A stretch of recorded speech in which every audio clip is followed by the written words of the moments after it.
एक बहुत ही common issue है हम सबके साथ कि हम ये मानते हैं कि कोई अगर हमारे ओपिनियन पर अग्री कर रहा है तो हमारे से रिलेशन उनका अच्छा है, और अगर डिसएग्री कर रहा है तो रिलेशन खराब है।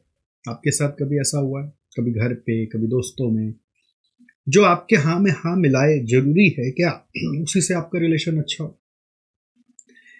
आपने कभी ये भी तो देखा होगा कि मदर और फादर का कभी अग्री नहीं कर रहा है, बात हर समय डिबेट चल रहा है, तो क्या उनमें कोई रिलेशन नहीं है?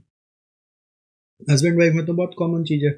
उसी तरह से ऐसा चीज कभी भाई भाई में भी होता है, भाई बहन में भी होता है, बट रिलेशन तो है ना।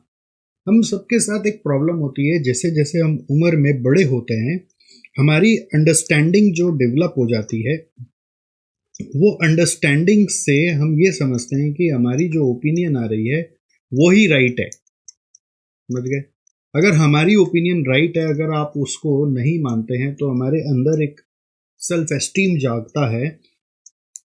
इफ नॉट अग्रीड, देन हमारे अंदर एक सेल्फ एस्टीम जागता है कि आज के बाद तुमसे कोई बात नहीं करना है। क्या होता है? सेल्फ एस्टीम जाग जाता है, जिसको हम लोग in other words negative word में ईगो बोलते हैं। तो ये ईगो जो है ये आपके रास्ते में आ जाता है और बोलता है कि आज के बाद इससे कोई बात नहीं करना है, क्योंकि ये मेरे ओपिनियन पर कभी अग्री ही नहीं करता। अगर आप भी इस फेर में अभी से पड़ जाएंगे तो आप समझ लो आगे जाकर जिंदगी में हर मोड़ पर आपके दुश्मन ही बनने वाले हैं, आपके दोस्त नहीं बनने वाले हैं। इवन आप अपने ही घर में नाखुश रहने वाले हैं। अगर आप एक बेसिक प्रिंसिपल सीख लिए अपने लाइफ में कि difference in opinion is not equal to difference in relationship, तो आपकी लाइफ बहुत ही ज्यादा लवेबल और इंजॉयबल हो जाएगी। अगर हम कोई एक पर्टिकुलर पॉइंट पे अग्री नहीं कर रहे हैं तो ठीक है, आप जबरदस्ती सामने वाले को अग्री मत कराइए, let it be on time. अगर वो सही होगा तो सामने वाला सीख जाएगा, आपके पास खुद आ जाएगा। और अगर वो गलत होगा तो आपको भी रियलाइज करना पड़ेगा कि हर ओपिनियन हर सिनेरियो में रेलिवेंट नहीं भी होते हैं। तो आपको ये डिफरेंस इन ओपिनियन को टाइम के हवाले कर देना होगा। Let it be handled by time. समय इसको संभालेगा।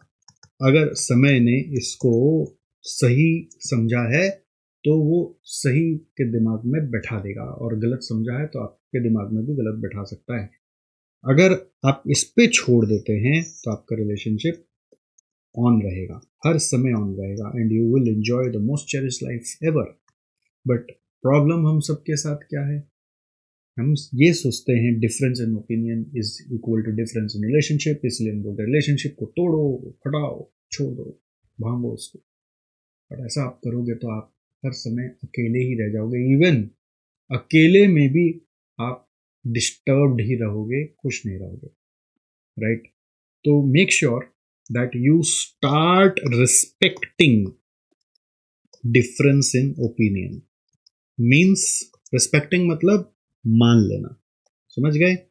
डिफरेंस इन ओपिनियन को स्वीकार करना सीख जाइए। अगर आप ये कर लेंगे तो आप जिंदगी में बहुत आगे जाएंगे, आपके बहुत सारे काम जिंदगी में आसान हो जाएंगे, और आप रियल जिंदगी का मजा अपने आसपास के लोगों के साथ ले पाओगे। राइट? तो और इसकी आर्ट सीखनी है, या आपने ऐसा कभी कुछ महसूस किया है, या ऐसा आप किसी को कभी हेल्प किए हो, तो मुझे कमेंट में ज़रूर बताइएगा। I will be also happy to hear from you out.